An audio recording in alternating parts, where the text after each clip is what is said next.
Hello, wonderful people of YouTube land. Lumpy Ice Cream here. Today, we're going to be... Well, not today, because today I've been looking at a bunch of superhero movies. In fact, I'll be looking at many more. In fact, all of them that I can actually review. Today... Oh, I keep saying today. Right now, we're looking at X2, X-Men United, whatever you want to call it. X-Men 2 from 2003. And bit of a spoiler alert for future. Until Days of Future Past, this was my favorite X-Men movie. So, the plot. It's essentially a Wolverine origin story before we had the Wolverine origin story, which... we got a lot more depth for Wolverine, which is good. If he's going to be the main character, at least have him do something, and he does do some stuff. But also the other X-Men are involved as well, so that was good. The plot is a 10. You get some stuff with William Stryker. I'm not going to spoil any of it in case you haven't seen it for whatever reason. I don't know why. I just do that a lot.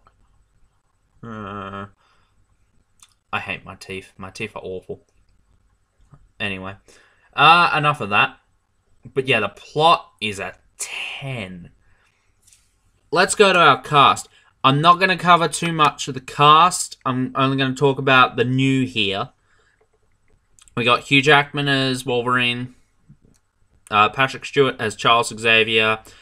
Ian McKellen as Eric Lyncher / Magneto, Halle Berry as Aurora Monroe / Storm, Famke Janssen as Dr. Jean Grey, and James Marsden as Scott Summers / Cyclops, which he gets regulated to just basically a mind-controlled drone in this movie. Spoiler alert, sorry. Rebecca Rimijn-Stamos as Raven Darkholme / Mystique. Which, okay, a little bit of a plot hole here.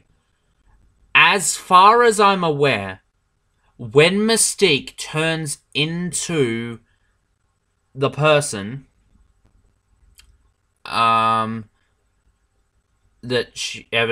whoever she wants to turn into, she cannot use those powers, right? How does she use Wolverine's claws? I believe she uses Wolverine's claws in that fight scene. Correct me if I'm wrong. From the first movie. She turns into Wolverine and she can use the claws.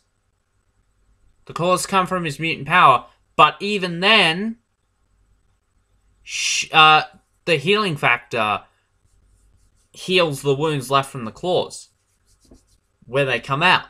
Which brings up another plot hole in one of these future X-Men movies that I can't wait to talk about. But yeah, just what I mentioned that. We get Brian Cox as William Stryker. He turns in a fantastic performance. He's a really good villain in this movie. Then we get Alan Cumming as Kurt Wagner, aka Nightcrawler. I fucking love Nightcrawler. He's one of my favorite X-Men. And to see him here is fantastic. I want to see him again in future films. We are getting a new Nightcrawler. I forget his name. The actor. I can't remember his name for the life of me. I apologize, but we'll get to that when we get to X-Men Apocalypse. But that's a younger one. I want to see Nightcrawler in the future timeline as a member of the X-Men. But yeah. But yeah, I really, really want Nightcrawler again. But yeah, I really love his portrayal of Nightcrawler in this film. Really good. He does kind of... there's a point in the movie where he's like the main focus, and then he just kind of dips into just a second fiddle Wolverine player, as all the X-Men are.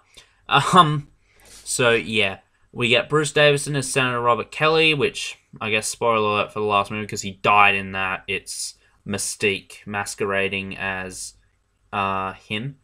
Shawn Ashmore as Bobby Drake and Iceman gets a little bit more to do here.